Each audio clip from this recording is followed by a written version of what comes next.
Assalomu alaykum aziz birodarlar. Ma'ruzalarimiz kengroq tarqalishi uchun bir dona like tugmasini bosib qo'ying. Abdulloh domlaning barcha ma'ruzalarini kanalimizga joylab boramiz. Alloh barchamizdan rozi bo'lsin. Bismillahirrahmanirrahim. Innal hamdalillahi nahmaduhu va nasta'inuhu va nastaghfiruh. Wa na'udhu billahi min shururi anfusina va min sayyiati a'malina. Man yahdihillahu fala mudilla lahu wa man yudlilhu fala hadiya lahu. Wa nashhadu an la ilaha illallah wahdahu la sharika lahu wa nashhadu anna Muhammadan abduhu wa rasuluh. Amma ba'd. Assalomu alaykum va rahmatullohi ta'ala va barakatuh. Bismillahirrahmanirrahim. Qur'oniylarning da'volari. Ular birinchidan faqat Qur'on bilan yashashimiz kerak deydi. Ikkinchisi, Nabiy sallallohu alayhi vasallamning sunnatini to'liq yoki qisman inkor qiladi. Uchinchisi, sahobalarning fazilatini inkor qilishadi. Sahobalarni ular musulmonlar o'zlari to'qib olgan shaxslar, ularga muhabbat qilishlik, butlarga sig'inishligi bilan barobar deyshadi. To'rtinchidan, ijmoni, ummatning ijmosini inkor qiladi. Beshinchidan, qiyosni inkor qilishadi. Oltinchidan, muftiylarga, ulamolarga, yetakchilarga bo'yin sunmaslik kerak deyshadi.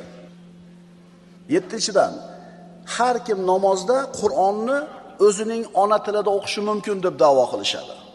Sakkizinchidan, bu hamma firqalarga xos bo'lgan sifat bularda ham bor. O'zlariga qo'shilmagan hammani kofir deyshadi. Mana endi shu nuqtalarni bittama-bitta ko'rib chiqamiz. Ularning bu da'volarini xato ekanligini kitobi sunnat nuri ostida ko'rib, ahli sunna va jamoa ulamolarining bergan ta'limi bilan tahlil qilib chiqamiz.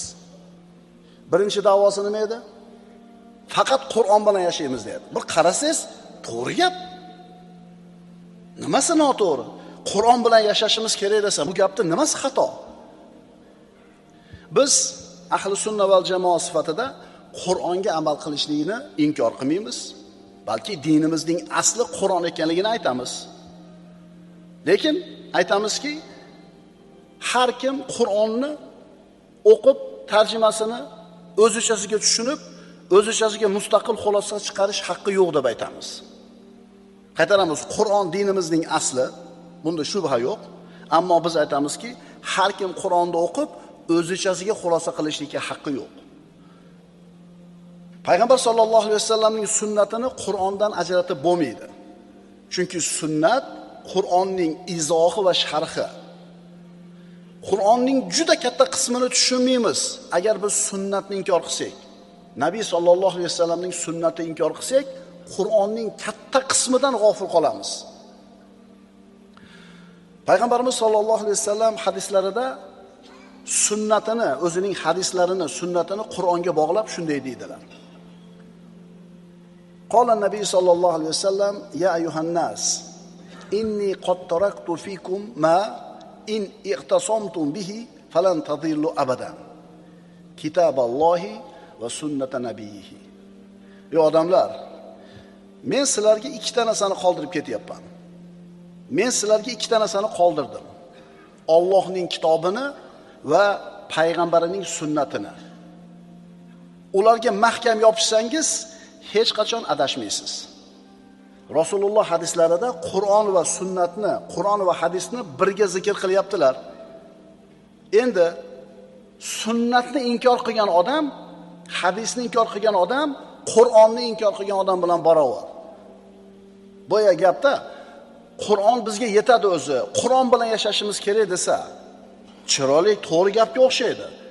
Lekin birodar, bilasizmi, Qur'onda hukm oyatlari 500 ta deyiladi, plus minus. Hayotda nechta masala bor? Nechta masala bor? Bitta 2 rakat namozda 50 mingta masala bor deydi fuqaholar.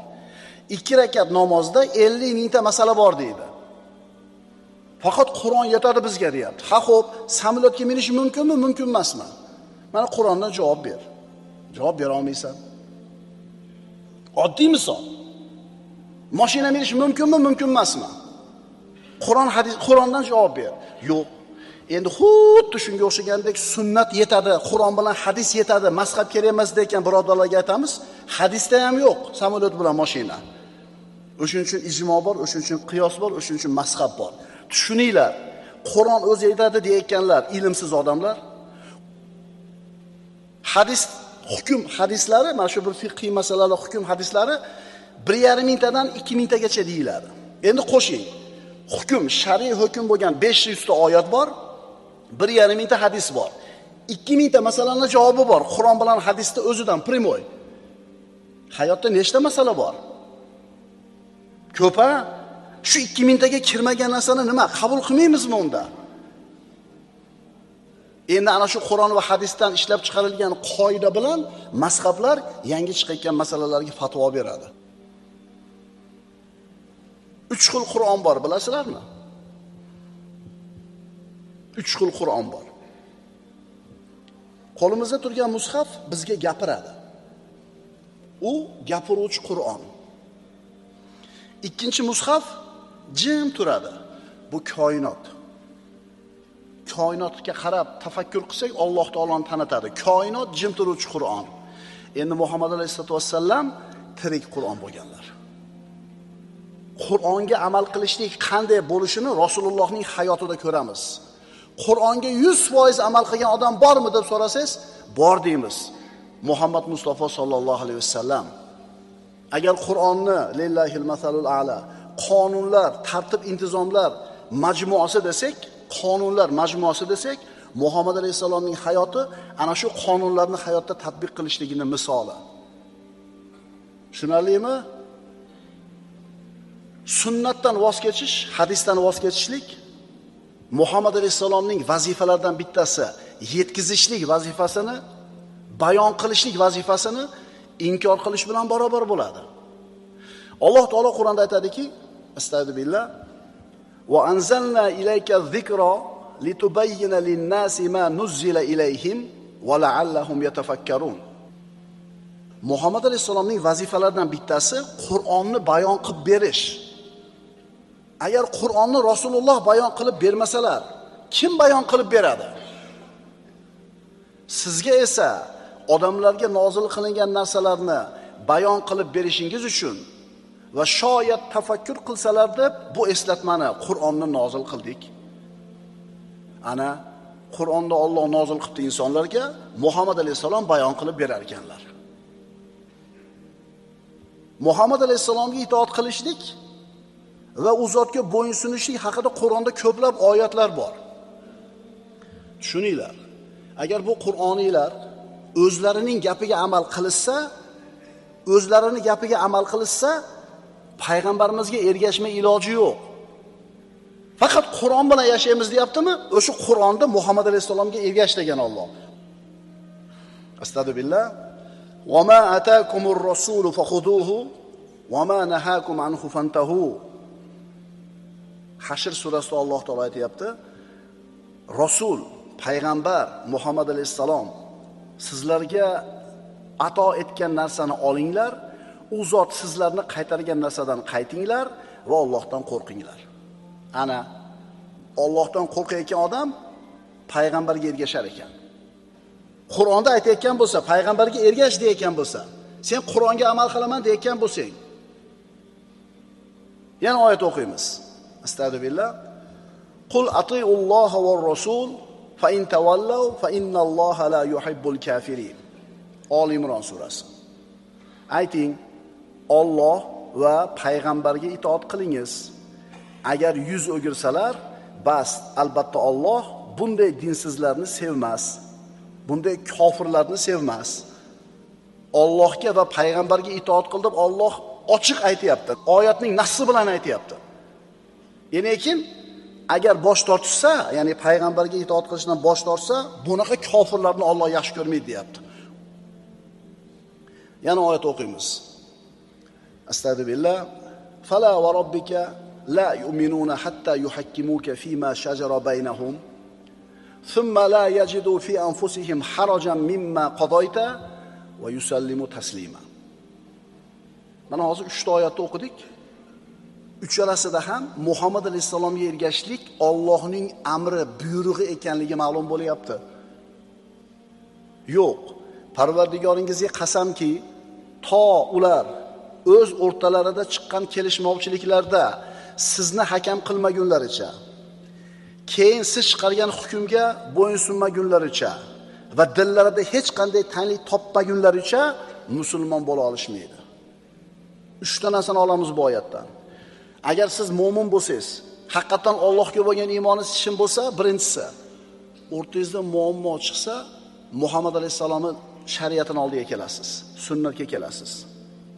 Ikkinchisi, shariat chiqargan hukmga bo'yin sunasiz. Uchinchisi, qalbingizda hech qanday tanglik, haraj qolmaydi. Demak, 3 ta oyat o'qidik. Uchalasida ham Alloh taolo oyatning nassi bilan Muhammad alayhisalomga ergashishlikka buyuryapti. Endi bular sunnat kerak emas degan paytda o'z-o'zidan kofir bo'ladi. Ahli sunna ulamolari Qur'on oyatlarini har kim o'zicha tushunib, xulosa chiqarib ketishga haqqi yo'q deb ta'kidlashadi. Nima uchun bunday? Nima uchun har kim Qur'onni o'qib tarjimasini o'zi xulosa qilishga haqqi yo'q? Birodarlar, bu Allohning kalomi. Bu anavi palonchi yozuvchini roman emas. O'qib o'zichasiga talqin qilib, o'zichasiga xulosa qilgani. Bu Allohning kalomi. Savol: nima uchun har kim Qur'onni o'qib o'zichasiga tushunib, o'zichasiga xulosa qilishi mumkin emas? Alloh mana shunday bo'lishligidan ogohlantirgan. Astagfirullah. Huvallazi anzala alaykal kitab minhu ayatun muhkamatun hunna ummul kitab va ukhra mutashabihat. Nima uchun har kim oyatni o'zi o'qib, o'zichasiga tushunishga haqqi yo'q? Alloh taolo aytayapti. U Alloh sizga kitob nozil qilgan zotdirki, u kitobdan shu kitobning asl mohiyati bo'lgan muhkam, aniq, ravshan oyatlar ham bor, mutashobih, tushunish qiyin bo'lgan oyatlar ham o'rin olgandir. Demak, Qur'ondagi oyatlar ikkiga bo'lindi shu yerda. Muhkam oyat, mutashobih oyat. Odamlar 4 xil bo'larda. Bir odam bor biladi. Bilishini ham biladi. Bu odam olim, bunga ergashamiz. Bir odam biladi, bilishini ham biladi. Bu odam olim, bunga ergashamiz. Ikkinchisi, biladi, lekin unutib qo'ygan. Bu g'ofil, bunga eslatamiz. Uchinchisi, bilmaydi, bilmasligini biladi. Bu johil, bunga o'rgatamiz. To'rtinchisi kim bo'ladi endi? Bilmaydi, bilmasligini ham bilmaydi. Bu shayton, bundan uzoq bo'lamiz. Demak, oyatlarni 2 xil dedi Alloh. Ma'nosi aniq, ravshan bo'lgan muhkam oyatlar bor. Qur'onning asosiy qismi shu oyatlar. Va ma'nosi bir qancha ma'noga dalolat qiladigan mutashobih oyatlar bor. Aqida muhkam oyatlar bilan shakllanadi, mutashobih oyatlar bilan emas. Oyatda Alloh aytayapti, u sizga kitob nozil qilgan zotdirki, u kitobdan shu kitobning asl mohiyati bo'lgan muhkam, aniq, ravshan oyatlar ham, mutashobih oyatlar ham bor. Davom etamiz oyatni. فَأَمَّا الَّذِينَ فِي قُلُوبِهِمْ زَيْغٌ فَيَتَّبِعُونَ مَا تَشَابَهَ مِنْهُ ابْتِغَاءَ الْفِتْنَةِ وَابْتِغَاءَ تَأْوِيلِهِ. Endi dillarida haq yo'ldan og'ish bo'lgan kimsalar, qalbida maraz bo'lgan insonlar, odamlarni aldab, fitnaga solish va o'z havoyi nafslariga muvofiq ta'vil, tafsir qilish uchun uning mutashobih oyatlariga ergashadilar. Tushundingizmi? Ma'nosi aniq, ravshan bo'lgan, ma'nosi bitta bo'lgan oyatlar Qur'onning asosiy qismi va orasida bir qancha ma'nolari bor, mutashobih oyatlar bor. Alloh aytayapti, qalbida og'ishlik bo'lgan, maraz bo'lgan insonlar fitna qo'zish uchun mana bu mutashobih oyatlarga o'zini uradi deydi. Mana tarjimasini o'zini eshitinglar. O'shuning uchun mana bu ixtirof qilayotgan birodarlarimizni keltirgan oyatlarni qarasangiz 99% mutashobih oyatlar. Metal. Metal. Temirli metalmi? Kumush ham metal, oltin ham metal, laton ham metal, mis ham metal, wolfram ham metal, sink ham metal. Metal deganda, temir deganda faqatgina biz ona qora temirni tushunamizmi? Shuning uchun oyat deganda ham birodarlar, hammasini bitta qopga solmanglar. Hali ko'ramiz tafsilotini. Muhkam oyat bor, mutashobih oyat bor. Zohiri bor, majozi bor. Mutlaqi bor, muqayyati bor, omi bor, xosi bor. Nosikhi bor, mansuxi bor. Oyatlar shunaqa bo'linadi, klassifikatsiyasi bor. Sizga bitta bo'lsa olib keta olmay hammasini. Alloh taolo aytadi, holbuki unday oyatlarning ta'vilini yolg'iz Allohgina bilur. Ilmda sobit qadam bo'lgan kishilar esa u kitobga iymon keltirganmiz, hamma oyatlari Parvardigorimiz huzuridandir deydilar. Faqat ahli donishlargina pand nasihat olur. Bu oyatdan ma'lum bo'lyaptiki, shunday oyatlar bor Qur'onda, ularni so'zma-so'z tarjima qilib, ustidagi ma'nosiga amal qilib bo'lmaydi. Bunday oyatlar mutashobih oyatlar deyiladi. Ya'ni bir qancha ma'nosi bor. Ana shu biz aytayotgan toifalar bunaqa oyatlarga e'tibor qilishmaydi, o'zlarini nafslariga yoqqan tafsirni ma'noni berishaveradi. Demak, yana qaytaramiz. Qur'ondagi oyatlar muhkam oyatlar ekan, mutashobih oyatlar ekan. Muhkam oyat bitta ma'nosi bor. Bir o'qidingiz, ravshan, aniq tushundingiz, boshqa ma'nosi yo'q. Ikkinchi oyatlar turi mutashobih oyatlar ekan, bir qancha ma'nolari bor ekan. Aqida muhkam oyat bilan shakllanadi. Endi mana shu mutashobih muhkam oyatlarni ahli sunna ulamolari qanday siz bilan bizga o'rgatishadi, qanday ta'lim berishadi buni? Qanday tushunishadi? Ana shu biz aytayotgan Qur'oniylarni ilmda o'ta sayozligini ko'ringki, oyatmi? Oyat. Bo'ldi, amal qilib ketaveramiz deyapti. Agar oyatni o'qib shunday amal qilib ketaversang, bu Qur'onni tushunish usullari orqali o'rganmasang, araqni ichishlikka ham yo'l topasan. To'g'ri kelgan odamni peshanangda kofir deb o'ldirgan ham hukm topaverasan. Chiqarsa bo'laveradi. Oyatmi oyat, shunday o'qib ketaveramiz deyotganlarning misoli temirmi temir bo'ldi. Bir xil bo'ladi temir deyotgan odamga o'xshaydi. Metal deganda faqatgina temirni tushunamizmi siz bilan biz bilgan? Oltin ham metal, kumush ham metal, laton ham metal, mis ham metal, po'lat ham metal, cho'yan, qo'rg'oshin, alyumin, nikel va hokazo. Demak, ahli sunna val jamoa ulamolari usul ilmlarida ana shu oyatlarning turlarini va ularni qanday tushunish kerakligini bayon qilib berishgan. Usulul fiqh deyiladi bu ilm. Muhkam oyatlar ma'nosi bitta, ma'nosi ravshan, aniq. Bitta o'qidingiz, tushundingiz. Qul huvallohu ahad. Ayting, Alloh yakkadir. Bo'ldi, boshqa ma'nosi yo'q. Endi mutashobih oyatlarchi, bir qancha ma'nolari bor. Bizni o'rtamizda bo'layotgan bo'linishlar, ixtiloflarning sababi ana shu mutashobih oyatlarda farqiga bormaydigan ukalarimizni qilayotgan xatti-harakati. Majoz bor, haqiqat bor Qur'onda. Om bor, xos bor. Nosix bor, mansux bor. Mutlaq bor, muqayyat bor. Sababi nuzul bor. Shulardan nechtasini bilamiz? Sababi nuzul tushunarli endi. Nima sababdan nozil bo'lgan bu oyat? Buni tushundik.